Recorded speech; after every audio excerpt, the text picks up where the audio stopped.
नमस्कार मंडळी. तर आम्ही आज गेलेलो होतो आमच्या शेतामध्ये, जे आमचं दुसरं शेत आहे त्या शेतामध्ये. तर तो गहू काढलेला होता आमचा. तर बघा, ह्या अशा पेंड्या वगैरे बांधून ठेवल्या होत्या आणि 2 दिवस वाळवण्यासाठी वगैरे.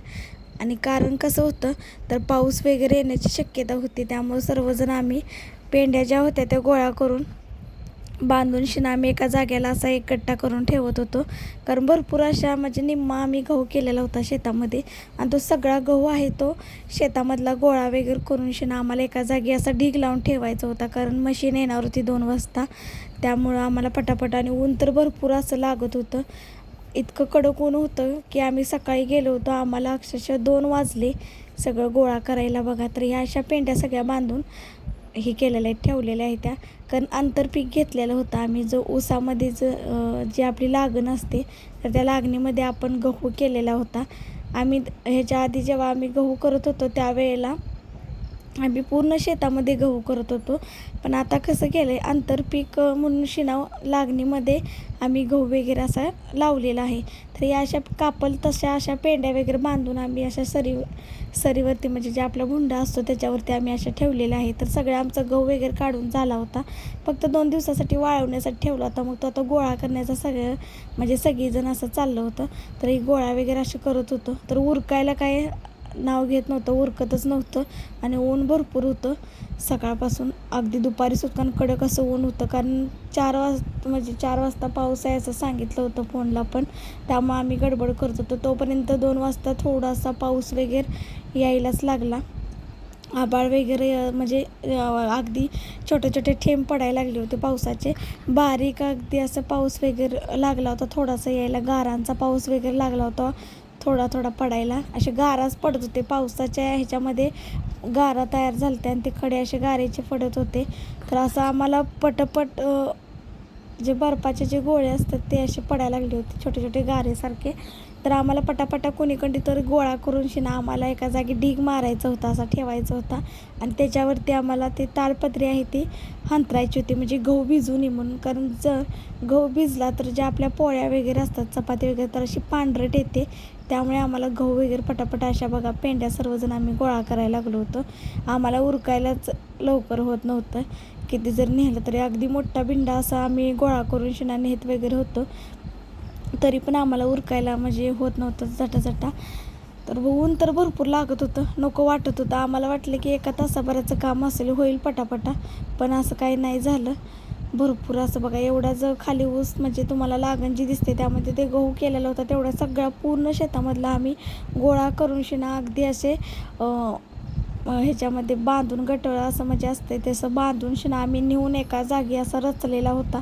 आणि मशीन काही आली नाही, त्यांनी 2 वाजता येतो म्हणून असं सांगितलं होतं, पण आली नाही. आम्ही गोळा करून एका ठिकाणी असा ढीग मारला होता, तोपर्यंत पाऊस आला. पाऊस आल्यानंतर आता काही काम होणार नाही. ती मशीनवाले पण म्हटले की दादा आम्ही उद्याच्याला येतो, त्यामुळे आम्ही मग पुन्हा घरी आलो. भरपूर असा पाऊस झाला होता, गारांचा पाऊस, वारं वगैरे सुटलेलं होतं. मला पण घरातलं बरंचसं काम वगैरे पडलेलं होतं, ते आवरायचं होतं. तर इथे बघा, आता मी लसूण कांदा बघण्यासाठी, गवारी थोडीशी बघण्यासाठी आलो होतो. लसूण काढून घ्यायला हवा होता, तर लसूण पण पूर्ण असा भिजलेला आहे बघा.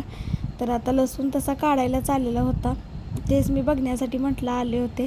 फिरी तर मारावे म्हटलं, लसणाला कसं काय झालं आहे ते बघायचं, त्यासाठी आले होते. तर ही लसूण पूर्ण असा बघा भिजला आहे. गवारी आहे आपली, तिथं पण गवारीला जास्त पाणी वगैरे साठलेलं वगैरे असं चालत नाही. गवारीला पाणी जे आहे ते कमी लागतं. तर तिथेही भरपूर असं पाणी साठलेलं होतं आणि असं मुरलेलं होतं, जास्त पाणी नाही साठत, पण तरी पण साठलेलं होतं. आणि पाणी जे जमिनीत होतं ते शोषून घेतलं होतं, पण गवारीला पाणी जास्त चालत नाही. ते बघण्यासाठी आले होते. आणि कुठं तरी कांदा काढल्यानंतर एखादा कांदा जमिनीमध्ये राहिलेला होता, तो काढायचा राहून गेला होता, ते पण मी बघत होते. खराब झाला आहे आता तो कांदा, त्यामुळे वापरात पण येत नाही, कोंब वगैरे त्याला येतो आणि असं कुजलेलं जसं असतं तसा वास यायला चालू होतं. त्यामुळे ते आपण आता कांदे घेणार नाही आहेत. तर बघा, भरपूर असा पाऊस झाला आहे, अगदी वादळाचा कसा पाऊस असतो ना, उन्हाळी पाऊस, तसा पाऊस झालेला होता.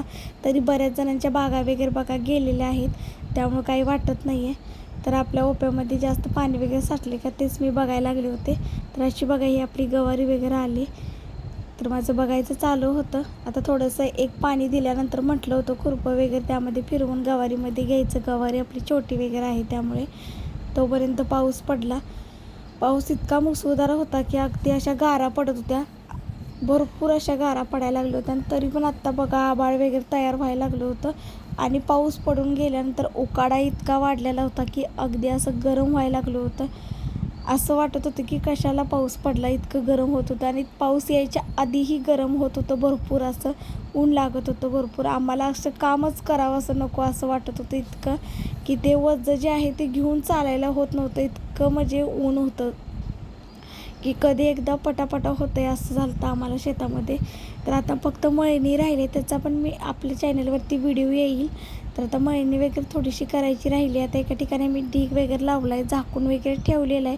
तर आता ते मशीनवाले जे दादा आहेत ते उद्याच्याला येतो म्हटले. ते आता उद्या किती वाजता येते ते हे अजून माहीत नाही आहे. पण ते आल्यानंतर आता आम्ही गहू मळणी वगैरे करणार आहोत आणि त्यानंतर आमच्या घरी आणणार आहोत. आणि नंतर ज्या वेळेला कडक ऊन पडेल त्यावेळेला आपण आता उन्हाला वगैरे असा गहू लावणार आहोत. तर बघा भरपूर असा पाऊस झालेला होता. फक्त लसूण कांदे वगैरे काढून झाले होते. फक्त राहिला होता तो फक्त राहिले होते ते कांदेच थोडेसे एखादा दुसरा होता तो राहिला होता कांदा काढायचा. आणि जो लसूण आहे तो राहिलेला होता. लसूण काढायला पाहिजे होता, तो राहून गेला अशाच शेतातले जे काम आहे ते कामामुळे. तर बघा भरपूर पाऊस पडला इकडे असा. आज एक दिवस पाऊस यायला नको असं वाटत होतं, जेणेकरून गहू काढून मळणी होईपर्यंत. पण काही नाही, आपण जे व्यवस्थित ते तसं होत नाही. निसर्ग